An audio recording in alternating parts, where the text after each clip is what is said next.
Hello. ഇന്നേ രാവിലത്തെ പരിപാടിയെല്ലാം തീർത്തപ്പോഴത്തേക്ക് ഉച്ചക്കലത്തേക്ക് സ്പെഷ്യലായിട്ട് എന്തെങ്കിലും ഉണ്ടാക്കണമല്ലോ. അപ്പോൾ പിന്നെ ഞാൻ വിചാരിച്ചു ഇന്ന് നമുക്കൊരു മന്തി ഉണ്ടാക്കാമെന്ന്. ചിക്കൻ മന്തി കേട്ടോ. ചേട്ടനുള്ള ദിവസമാണ്. ചേട്ടനുള്ള ദിവസമല്ലേ നമുക്ക് സ്പെഷ്യൽ ഉണ്ടാക്കാൻ പറ്റുള്ളൂ. അപ്പോൾ ചേട്ടനൂടെ കഴിക്കാമല്ലോ. അപ്പോൾ ഞാൻ പറഞ്ഞപ്പോഴത്തേക്ക് ചേട്ടൻ പോയത് ചിക്കൻ വാങ്ങിച്ചുകൊണ്ട് വന്നിട്ടുണ്ട്. ചിക്കൻ്റെ മന്തി പീസായിട്ടാണ് മുറിച്ചുകൊണ്ട് വന്നിട്ടുള്ളത് കേട്ടോ. അതായത് സാധാരണ നമ്മൾ വാങ്ങുന്നതിനേക്കാൾ വലുതായിട്ട് ഇതുപോലെ വലിയ കഷ്ണങ്ങളായിട്ട് മുറിച്ച് വാങ്ങിച്ചുകൊണ്ട് വന്നിട്ടുണ്ട്. ഇതല്ലെങ്കിൽ നമുക്കൊരു ഫുൾ ചിക്കൻ വാങ്ങിക്കൊണ്ട് വന്നിട്ട് നമ്മുടെ ഇഷ്ടത്തിന് മുറിച്ചെടുക്കുകയും ചെയ്യും കേട്ടോ. എന്തായാലും വലിയ പീസായിട്ട് വേണം മുറിച്ചെടുക്കാനായിട്ട്.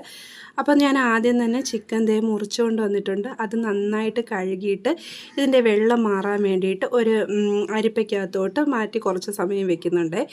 പിന്നെ നമുക്കിപ്പോൾ ഇതിനകത്തേക്ക് ചിക്കനിലേക്ക് ചേർക്കാൻ വേണ്ടുന്ന സാധനങ്ങളൊക്കെയാണ് ഞാൻ ആദ്യം പറഞ്ഞു തരാൻ പോകുന്നത്.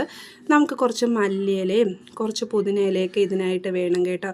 അതിന് വേണ്ടിയിട്ട് ഞാൻ കുറച്ച് മല്ലിയിലയും പുതിനയിലയും കൂടെ എടുത്തിട്ട് ഇങ്ങനെ അരിയാൻ വയ്ക്കുവാണ് കേട്ടോ. നന്നായിട്ട് പൊടിയായിട്ട് അരിയണം.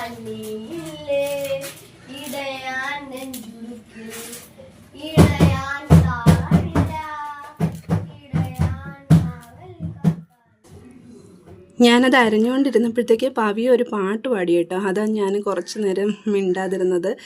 അപ്പോൾ നമുക്ക് പിന്നെ വേണ്ടുന്നത് ഒരു ക്യാപ്സിക്കമാണ്. നമ്മൾ ഈ മന്തിക്കകത്ത് ക്യാപ്സിക്കം ഉണ്ടാകുമെന്ന് സ്വപ്നത്തിൽ പോലും വിചാരിക്കത്തില്ല അല്ലേ. ഞാൻ ഒരിക്കലും പ്രതീക്ഷിച്ചില്ല കേട്ടോ ഈ മന്തിക്കകത്ത് ക്യാപ്സിക്കം ചേർക്കുമെന്നൊന്നും. നമ്മൾ എന്ത് ചിക്കൻ വിഭവം ഉണ്ടാക്കിയിരുന്നാലും സവാളയും ഉള്ളിയും പച്ചമുളകും ഇഞ്ചിയും വെളുത്തുള്ളിയും അതൊക്കെയാണല്ലോ ചിന്തിക്കുന്നത്. ക്യാപ്സിക്കം ഇതിനകത്ത് ചേർക്കുമെന്ന് ഞാൻ പ്രതീക്ഷിച്ചില്ല. പക്ഷേ ഇതിനകത്ത് ക്യാപ്സിക്കം ചേർക്കും കേട്ടോ. ക്യാപ്സിക്കം നല്ല പൊടിയായിട്ട് വേണം അരിഞ്ഞെടുക്കാനായിട്ട്. അപ്പം പിന്നെ നമുക്ക് ഇതിനകത്തേക്ക് വേണ്ടുന്ന മസാലകൾ എന്തൊക്കെയാണെന്ന് നോക്കാം കേട്ടോ. അപ്പോൾ ഈ മല്ലിയിലയും പുതിനയിലയും ക്യാപ്സിക്കും അല്ലാതെ ഇതിനകത്ത് വേണ്ടുന്ന കുറച്ച് മസാല ഐറ്റംസ് ഉണ്ടല്ലോ, അത് ഞാൻ പറഞ്ഞുതരാം. അതെന്ന് വെച്ച് കഴിഞ്ഞാൽ നമുക്കൊരു ഉണക്ക നാരങ്ങ വേണം കേട്ടോ. ഈ ഉണക്ക നാരങ്ങ സൂപ്പർ മാർക്കറ്റിലെല്ലാം വാങ്ങാൻ കിട്ടും. പിന്നെ നമ്മുടെ ഈ ചിക്കൻ ക്യൂബ്സ് ഉണ്ടല്ലോ, മാഗിയുടെ ആയിരുന്നാലും മറ്റ് കമ്പനിയുടെയൊക്കെ കിട്ടുന്നുണ്ട്. ചിക്കൻ ക്യൂബ്സ് ഞാനൊരു 3 എണ്ണം എടുത്തിട്ടുണ്ട് കേട്ടോ. പിന്നെ നമ്മുടെ കുരുമുളക് പൊടി നമുക്ക് 1 ടീസ്പൂൺ കുരുമുളക് പൊടി ഞാൻ എടുത്തിട്ടുണ്ട്. പിന്നെ എടുത്തിരിക്കുന്നത് ചെറിയ ജീരകമാണ്. നമ്മുടെ സാദാ ജീരകം ഉണ്ടല്ലോ, അതിങ്ങനെ ചതച്ചിട്ട് നന്നായിട്ട് ചതച്ചതാണ് 1 ടീസ്പൂൺ, അതും എടുത്തിട്ടുണ്ട്. പിന്നെ നമ്മുടെ മുഴുവനായിട്ടുള്ള കുരുമുളകുണ്ടല്ലോ പൊടിക്കാത്തത്, അതും നമ്മൾ എടുത്തിട്ടുള്ളത് 1 ടീസ്പൂണാണ്.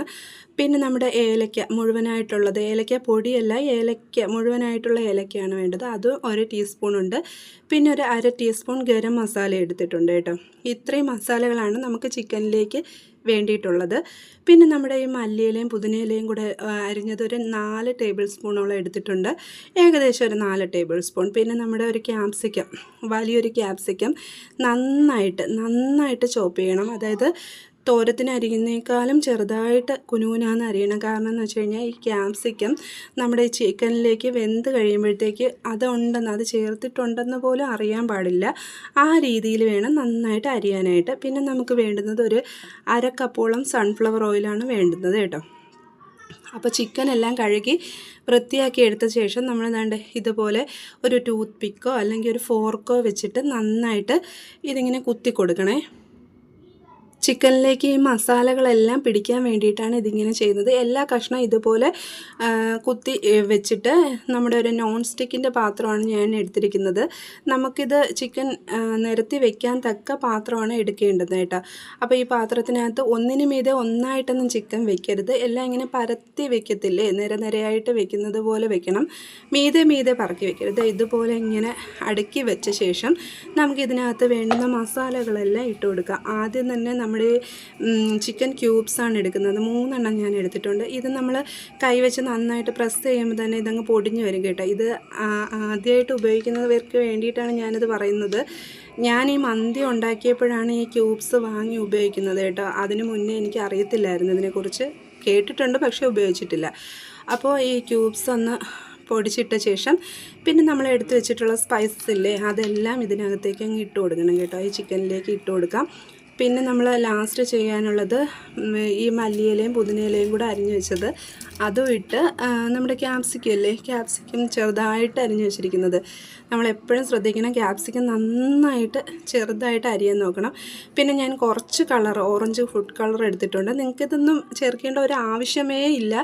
ഞാൻ പിന്നെ ഒരു കളർ വരാൻ വേണ്ടിയിട്ട് ഒന്ന് കാണാൻ ഭംഗിക്ക് വേണ്ടിയിട്ട് എടുത്തതാണ്. ഇതിൻ്റെ ഒരു ആവശ്യമേ ഇതിനകത്തില്ല കേട്ടോ. ഇതും കൂടെ ചേർത്തിട്ട് നന്നായിട്ടൊന്ന് മിക്സ് ചെയ്ത് കൊടുക്കണം. ഒരുപാട് നേരമൊന്നുമില്ല, 1 മിനിറ്റ് ഒന്ന് മിക്സ് ചെയ്താൽ മതി. പിന്നെ നമ്മൾ ഈ മിക്സ് ചെയ്ത് ഞാൻ എപ്പോഴും പറയുന്നുണ്ട്, നിങ്ങൾക്ക് ഇതിനകത്ത് കളർ വേണമെങ്കിൽ മാത്രം ചേർത്താൽ മതി കേട്ടോ, അല്ലാതെ കളർ ചേർക്കേണ്ട യാതൊരുവിധ ആവശ്യമില്ല. എന്നിട്ട് നമ്മൾ ഈ ചിക്കൻ ഒന്ന് മിക്സ് ചെയ്ത് കഴിയുമ്പോഴത്തേക്ക് ഇതിനകത്തേക്ക് നമ്മൾ എടുത്ത് വെച്ചിട്ടുള്ള ഉണക്ക നാരങ്ങയില്ലേ, ആ ഉണക്ക നാരങ്ങ കൂടി ഇതിനകത്തേക്ക് ഇട്ട് കൊടുക്കണം കേട്ടോ. ഞാനിപ്പോഴായിട്ടോ ഈ ഉണക്ക നാരങ്ങയൊക്കെ ആദ്യമായിട്ടാണ് ഇങ്ങനെ കാണുന്നത്. അപ്പോൾ ഉണക്ക നാരങ്ങ ഇട്ട ശേഷം നമ്മൾ എടുത്ത് വെച്ചിട്ടുള്ള സൺഫ്ലവർ ഓയിലില്ലേ, അതും കൂടി ഈ ചിക്കനിലേക്ക് അങ്ങ് ഒഴിച്ചു കൊടുക്കണം. ഓയിൽ ഒഴിച്ചിട്ട് ഇതെല്ലാം കൂടെ ചേർത്തിട്ട് നന്നായിട്ട് തിരുമ്മി പിടിപ്പിക്കണം കേട്ടോ. ചിക്കനിലേക്ക് ഒരു 2-3 മിനിറ്റ് നന്നായിട്ട് തിരുമ്മി നല്ലതുപോലെ ചിക്കൻ്റെ എല്ലാ ഭാഗത്തേക്ക് ഈ മസാല എല്ലാം എത്തുന്ന രീതിയിൽ നന്നായിട്ട് തിരുമ്മി പിടിപ്പിച്ചിട്ട് ചിക്കൻ എല്ലാം ഇതുപോലെ നിരത്തി തന്നെ വെച്ച് നമ്മൾ ഫ്രിഡ്ജിൻ്റെ താഴത്തെ തട്ടിലുണ്ടല്ലോ, ഇതൊരു 1 മണിക്കൂർ, കുറഞ്ഞതൊരു 1 മണിക്കൂറെങ്കിലും റെസ്റ്റ് ചെയ്യാൻ വെക്കണം. നിങ്ങൾക്കിപ്പോൾ സമയം ഉണ്ടെന്നുണ്ടെങ്കിൽ ഒരു 2-3 മണിക്കൂറൊക്കെ റെസ്റ്റ് ചെയ്ത് വെച്ച് കഴിഞ്ഞാൽ നന്നായിരിക്കും. നന്നായിട്ട് ഇതിനകത്ത് മസാലയൊക്കെ പിടിച്ചിരിക്കും കേട്ടോ. അപ്പോൾ ഞാൻ ഇതുപോലെ തന്നെ എല്ലാ മസാലകളും ഇതിനകത്ത് മിക്സ് ചെയ്ത് കൊടുത്തിട്ട് നേരെ അങ്ങ് ഫ്രിഡ്ജിലോട്ട് വെച്ച് കൊടുക്കാൻ പോവുകയാണേ. അപ്പോഴേക്കും ഫ്രിഡ്ജിലേക്ക് ഈ സാധനം കയറ്റി വെച്ചപ്പോഴത്തേക്ക് ചേട്ടൻ പോയിട്ട് നമുക്ക് എല്ലാവർക്കും ഓരോ ചോക്കോ ബാർ കൊണ്ടുവന്നിട്ടുണ്ടായിരുന്നു കേട്ടോ. ചൂടല്ലേ, ചൂട് തുടങ്ങിയിട്ടുണ്ട്. ഇവിടെ അടുക്കളയിൽ ഷീറ്റും കൂടെ ആയതുകൊണ്ട് ഭയങ്കര ചൂടാണ് കേട്ടോ. മാത്രമല്ല പൊന്നൂസും ഭവിയെന്ന വീട്ടിലുണ്ട്. അപ്പോൾ പോയൊരു ചോക്കോ ബാർ കൊണ്ടുവന്നു. അവന്മാരും എടുത്ത് ചേട്ടനും അച്ഛനും നമ്മളെല്ലാവരും ചോക്കോ ബാറൊക്കെ കഴിച്ചു കേട്ടോ.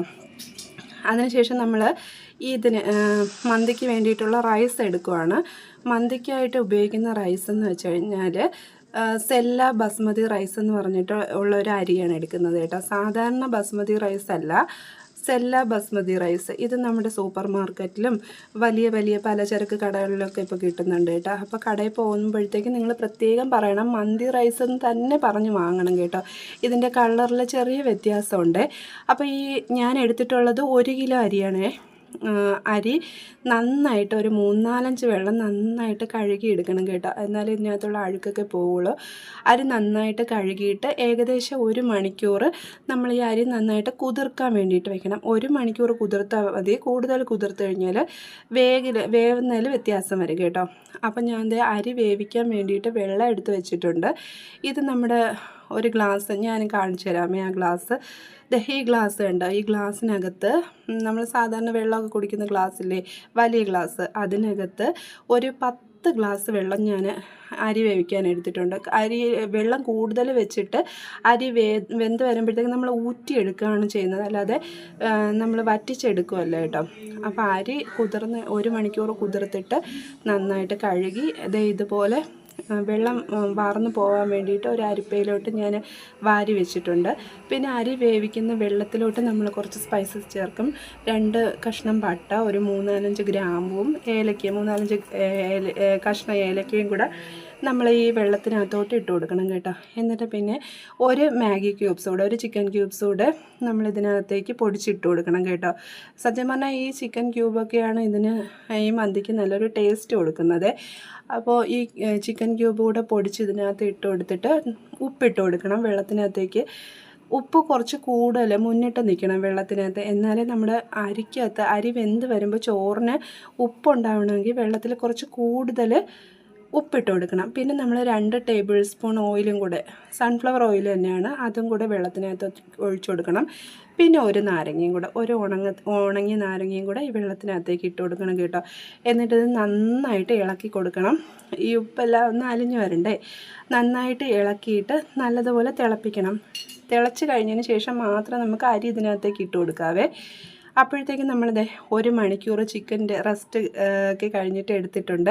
ഇനി ഈ ചിക്കൻ നമുക്ക് അടച്ച് വെച്ചിട്ട് നല്ല ഹൈ ഫ്ലെയിമിൽ നല്ല തീയിൽ, ഏറ്റവും കൂടിയ തീയിൽ ഒരു 3 മിനിറ്റ്, നിങ്ങൾ സമയം നോട്ട് ചെയ്ത് വെച്ചോളണം, ഒരു 3 മിനിറ്റ് വേവിച്ചെടുക്കണം കേട്ടോ. ഞാൻ ഈ അടപ്പിൻ്റെ ഒരു പിടിയുണ്ടല്ലോ അതങ്ങ് ഇളവിപ്പോയി കേട്ടോ, ചൂടടിച്ച് ഇളവിപ്പോയതാണ്. ഇനിയിപ്പോൾ ആ കമ്പി പിടിച്ച് എടുക്കാനേ പറ്റുള്ളൂ അടപ്പ് കേട്ടോ. ഇനി നമുക്ക് എന്തെങ്കിലും ഒരു പശ വെച്ചിട്ട് ഇത് പിന്നീട് ഒട്ടിച്ച് വയ്ക്കാം. ഇപ്പം ചിക്കൻ ഒരു 3 മിനിറ്റ് നല്ല ഹൈ ഫ്ലെയിമിൽ വെന്ത് വന്നിട്ടുണ്ട്. ഇനി നമ്മൾ ചെയ്യാനുള്ളത് ഈ ചിക്കൻ ഒരു സ്പൂൺ വെച്ചിട്ട് ചിക്കൻ കഷ്ണങ്ങളെല്ലാം തിരിച്ചിട്ട് കൊടുക്കണം കേട്ടോ. ഒരു വശമാണല്ലോ ഇപ്പോൾ വെന്തത്, എന്നിട്ട് നമ്മൾ മറുവശം കൂടെ തിരിച്ചിട്ട് കൊടുക്കണേ. ഇത് ഭയങ്കര ബുദ്ധിമുട്ടുള്ള കാര്യമാണ് കേട്ടോ. അത് ചെറിയ പാത്രമാണ്, നിങ്ങളെടുക്കുമ്പോൾ കുറച്ചുകൂടെ വലിയ പാത്രം എടുക്കണം കേട്ടോ. നോൺ സ്റ്റിക്ക് എടുക്കാൻ പറയുന്നത് ഇത് കരിഞ്ഞു പോകണ്ടെന്ന് വിചാരിച്ചിട്ടാണ് നോൺ സ്റ്റിക്ക് എടുക്കാൻ പറയുന്നത്. അപ്പം ഞാൻ ചിക്കൻ അങ്ങ് തിരിച്ചിട്ട് കൊടുത്തിട്ടുണ്ട്. എന്നിട്ട് ഇത് അടച്ച് വെച്ചിട്ട് ഒരു മീഡിയം തീയിൽ ഒരു 10 മിനിറ്റ് കൂടെ വേവിച്ചെടുക്കണം. ഇതിനകത്ത് വെള്ളമൊന്നും ഒഴിക്കരുത് കേട്ടോ, ആ ഓയിലിൽ തന്നെയാണ് ഇത് വെന്ത് വരുന്നത്. അപ്പോഴത്തേക്കും നമ്മുടെ വെള്ളം തിളച്ച് വന്നിട്ടുണ്ട്. വെള്ളം തിളച്ച് വന്നപ്പോൾ ഞാൻ അതിനകത്തേക്ക് അരിയങ്ങ് ഇട്ട് കൊടുത്ത്, അരി ഇട്ടിട്ട് നല്ലതുപോലെ ഇളക്കിയിട്ട് അടച്ചു വെച്ചിട്ട് ഒരു 10-15 മിനിറ്റ് നന്നായിട്ട് വേവിക്കണം. മീഡിയം തീയിൽ വേവിച്ചാൽ മതി. നമ്മുടെ സാധാ ബസ്മതി അരിയേക്കാളും ഇതിന് കുറച്ചുകൂടെ വേവുണ്ട് കേട്ടോ. അപ്പോൾ നമ്മൾ ആ വേവ് നോക്കി ഇടയ്ക്കിടയ്ക്ക് തുറന്ന് നോക്കി വേണം വേവിക്കാനായിട്ട്. അപ്പോൾ ഇതേ നമ്മുടെ ചിക്കൻ ഒരു 10 മിനിറ്റ് കൂടെ മീഡിയം തീയിൽ നന്നായിട്ട് വെന്ത് വന്നിട്ടുണ്ട്. അപ്പോൾ ഈ ചിക്കൻ ഇനി ഒന്നുകൂടെ തിരിച്ചിടണം. നമ്മളിപ്പോൾ രണ്ടാമത് തിരിച്ചിട്ടതല്ലേ, ഇതിന് ഒന്നുകൂടെ തിരിച്ചിട്ടിട്ട് ഒരു 10 മിനിറ്റ് കൂടെ, മൊത്തം നമ്മൾ 23 മിനിറ്റാണ് ചിക്കൻ വേവിക്കാനായിട്ട് എടുക്കുന്നത്. ഒരു 10 മിനിറ്റ് കൂടെ ചിക്കൻ തിരിച്ചിട്ടിട്ട് അടച്ചു വെച്ച് മീഡിയം ഫ്ലെയിമിൽ തന്നെ നന്നായിട്ട് വേവിച്ചെടുക്കണേ. അടച്ചു വെച്ചിട്ട് നമുക്കത് ഒന്നുകൂടെ വേവിച്ചെടുക്കാം. അപ്പോഴത്തേക്ക് ഏകദേശം അരി അങ്ങ് വെന്ത് കിട്ടും. ഈ അരിയുടെ വേവ് നോക്കിയതിന് ശേഷം നമുക്കിത് വെന്ത് കഴിയുമ്പോഴത്തേക്ക് ഊറ്റി കോരി എടുക്കാം കേട്ടോ. അങ്ങനെയാണ് ചെയ്യുന്നത്. ഞാൻ ഇടയ്ക്കിടയ്ക്ക് അതൊന്ന് തുറന്ന് ഇളക്കി കൊടുക്കുന്നുണ്ട്. വേവ് നോക്കണം. പിന്നെ ആ ചോറിൽ ഉപ്പുണ്ടോ എന്നൊക്കെ നമുക്ക് ഈ സമയത്തൊന്ന് ടെസ്റ്റ് ചെയ്ത് നോക്കാം കേട്ടോ.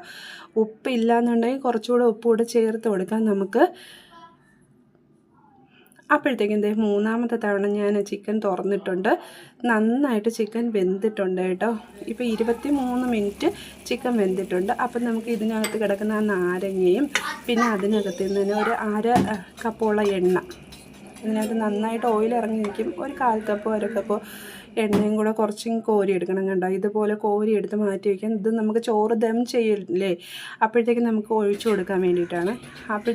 പിന്നെ ഈ ചോറും കൂടെ നന്നായിട്ട് വെന്തിട്ടുണ്ട് കേട്ടോ. അതും കൂടെ നമുക്ക് ഊറ്റിക്കോരി വേറൊരു പാത്രത്തിലേക്ക് ഊറ്റിക്കോരി വെച്ചിട്ടുണ്ട്. അപ്പം ഞാൻ ചിക്കൻ വേവിച്ച പാത്രത്തിനകത്ത് എന്തായാലും ദം ചെയ്യാൻ പറ്റില്ല, കാരണം അത് ചെറിയ പാത്രമാണ്. ചോറ് ഒത്തിരി ഉണ്ട്, 1 കിലോ അരിയുടെ ചോറില്ലേ.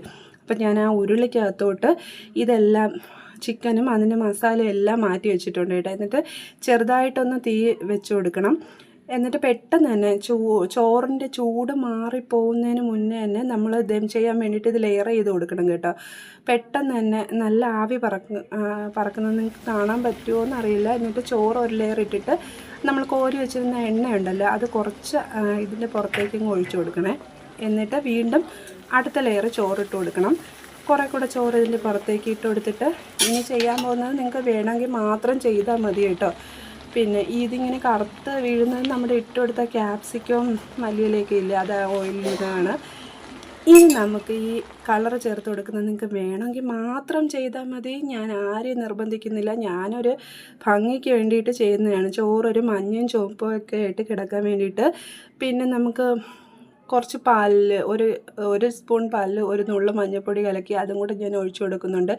ഇത് വെറുതെ ചെയ്യുന്നതാണ്, ഇതുകൊണ്ട് ടേസ്റ്റിലൊന്നും വ്യത്യാസം വരത്തില്ല. പിന്നെ നമുക്ക് ചോറ് ദം ചെയ്യുമ്പോഴത്തേക്ക് ഒരു സ്മോക്കിൻ്റെ ഒരു സ്മെല്ല് വരണ്ടേ, ഒരു സ്മോക്കി എഫക്റ്റ് വരുന്നതിന്, അതിൻ്റെ ഒരു ഫ്ലേവർ, സ്മോക്കിൻ്റെ ഫ്ലേവർ വരുന്നതിന് വേണ്ടി നമുക്ക് ചാർക്കോൾ ഉണ്ടെങ്കിൽ അതിങ്ങനെ ഒന്ന് ചൂടാക്കിയിട്ട് വെച്ച് കൊടുക്കാം. ഇവിടെ ഇപ്പോൾ ചാർക്കോളൊന്നും കിട്ടുന്നില്ല, നമ്മൾ അതൊന്നും വാങ്ങി വെക്കേണ്ട ആവശ്യമില്ല. അതുകൊണ്ട് അടുപ്പിൽ നിന്നേ ഒരു കനലാണ് എടുത്തുകൊണ്ട് വന്നിട്ട് നന്നായിട്ട് ആ ഗ്യാസിൽ വെച്ച് തന്നെ ചൂടാക്കിയിട്ട് ചോറിൻ്റെ പുറത്ത് ഒരു ചെറിയ പാത്രം വെച്ച് കൊടുത്ത് എന്നിട്ട് ആ കനൽ വെച്ച് കൊടുത്തിട്ട് ഒരു തുള്ളി ഓയിലും കൂടെ ഒഴിക്കുമ്പോൾ സ്മോക്കിങ് വന്നോളും. അപ്പോൾ പെട്ടെന്ന് നമുക്ക് അടപ്പെടുത്തിട്ട് അടച്ചങ്ങ് വയ്ക്കാം. പിന്നെ നമുക്ക് അലുമിനിയം ഫോയിലൊക്കെ ഉണ്ടെങ്കിൽ അതൊന്ന് അടച്ചിട്ട് ദം ചെയ്യുമ്പോഴത്തേക്ക് ഒക്കെ വെച്ച് കൊടുക്കാം. ഇവിടെ അതൊന്നും ഇല്ല കേട്ടോ. നമ്മൾ ഉള്ളത് കൊണ്ട് ഓണം പോലെ എന്ന് പറയുന്ന പോലെയാണ് ചെയ്യുന്നത്. പിന്നെ ഒരു ദോശക്കല്ല്, പഴയ ദോശക്കല്ല് അടുപ്പിൽ വെച്ച് ചൂടാക്കിയിട്ട് ഈ പാത്രം അതേപോലെ എടുത്ത് ആ ദോശക്കല്ലിൻ്റെ മീതെ വെച്ച് ഒരു 10 മിനിറ്റ് ചൂടാക്കിയാൽ മാത്രം മതി. ചെറിയ തീയിൽ ചൂടാക്കിയാൽ മാത്രം മതി. ഇതിൻ്റെ പുറത്ത് എന്തെങ്കിലും ഒരു ഭാരമുള്ള വസ്തു വെച്ച് കൊടുത്താൽ മതി. പിന്നെ ഞാൻ ചെയ്തത് പറയാൻ മറന്നുപോയി കേട്ടോ, അതിലൊരു 3-4 പച്ചമുളകും കൂടെ ഇതുപോലെ കുത്തി വെച്ചിട്ടുണ്ടായിരുന്നു. ഇപ്പോൾ നമ്മുടെ ദം തുറന്നിട്ടുണ്ട്. സൂപ്പറാണെന്ന് വെച്ച് കഴിഞ്ഞാൽ ഇത് തുറക്കുമ്പോഴുള്ള മണമുണ്ടല്ലോ, നമുക്ക് സഹിക്കാൻ പറ്റില്ല കേട്ടോ, അത്രയ്ക്ക് സൂപ്പർ മണമാണ്. ഈ ഒരു ചെറിയ മന്തി തുറന്നപ്പോൾ ഇത്രയും മണമാണെങ്കിൽ ഹോട്ടലിലൊക്കെ ഇത്രയും വലിയ പാത്രത്തിലൊക്കെ വെക്കുന്ന മന്തി തുറക്കുമ്പോഴത്തേക്ക് എന്തായിരിക്കും അവിടുത്തെ സ്ഥിതി എന്ന് ആലോചിച്ച് നോക്കിയേ. അപ്പം നമ്മൾ ഇനി ചെയ്യാനുള്ളത്, ആ ചിക്കൻ പീസ് ഉണ്ടല്ലോ, അതിനകത്തിരിക്കുന്ന ചിക്കൻ പീസ് എല്ലാം എടുത്ത് വേറൊരു പാത്രത്തിലോട്ട് അങ്ങ് മാറ്റണം കേട്ടോ. ചിക്കൻ പീസ് എല്ലാം മാറ്റിയിട്ട് അടിയിൽ കുറച്ചുകൂടെ ഓയിൽ കാണും, ആ ഓയിലും ഈ ചോറും കൂടെ നന്നായിട്ടങ്ങ് മിക്സ് ചെയ്യണേ.